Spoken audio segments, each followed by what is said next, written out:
Welcome to RTV. నేను మీ గయాజ్ని. ప్రముఖ న్యాయవాది మల్లిరెడ్డి శ్రీనివాసరెడ్డి సోదరుడు మల్లిరెడ్డి కోటారెడ్డి ప్రత్యక్ష రాజకీయాల్లో అడుగుపెట్టబోతున్నారు.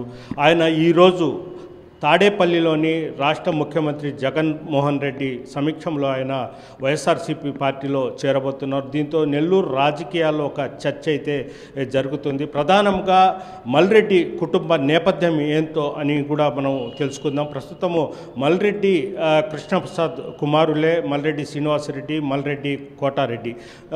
మల్లిరెడ్డి కృష్ణప్రసాద్ సీనియర్ నాయకులు, కమ్యూనిస్ట్ యోధుడు. ఆయన కొంతకాలం ఆయన తరిమి నాగిరెడ్డి గ్రూప్లో కూడా ఆయన పనిచేయడం జరిగింది. ఆయన నక్సల్ భావాలతో కూడా కొంతకాలం ఆయన పనిచేయడం జరిగింది. ప్రధానంగా ఎక్కువ కాలం ఆయన కమ్యూనిస్టు యోధుడుగానే పనిచేశాడు. పేదల కోసము, అదేవిధంగా ఎన్నో పేదల సమస్యల పోరాటాలు కూడా చేసిన సందర్భాలు ఉన్నాయి. అదేవిధంగా పౌర హక్కుల సంఘంలో కూడా ఆయన పనిచేశారు. ప్రధానంగా ఆయన న్యాయవాదిగానే ఉంటూ నెల్లూరు జిల్లాలో కమ్యూనిస్టు పార్టీలో కీలకమైన పాత్ర పోషించారు.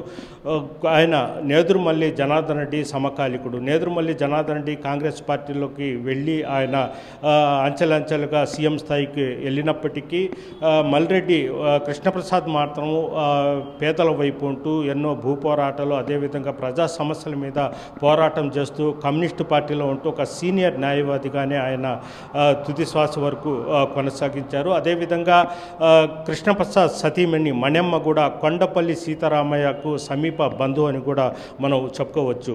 వాళ్ళ పిల్లలే మల్లిరెడ్డి శ్రీనివాసరెడ్డి, మల్లిరెడ్డి కోటారెడ్డి. వీళ్ళు ప్రధానంగా మల్లిరెడ్డి శ్రీనివాసరెడ్డి ప్రస్తుతము ప్రముఖ న్యాయవాది వృత్తిలో ఉన్నారు. అదేవిధంగా ఆయన వాలీబాల్ క్రీడల్లో కూడా చురుకుగా పాల్గొన్నారు. ప్రస్తుతము వాళ్ళు గత 2014 నుంచి వాళ్ళు YSRCP party Nellore rural MLA Kotamreddy Sridhar రెడ్డికి 2014-2019లో కూడా ఆయన మద్దతు ఇవ్వడం జరిగింది. అయితే మల్లిరెడ్డి కోటారెడ్డి వాళ్ళ కుటుంబం నుంచి ప్రత్యక్ష రాజకీయాల్లో రావడం కోసం ఈరోజు ఆయన సీఎం సమీక్షంలో పార్టీలో చేరబోతున్నారు.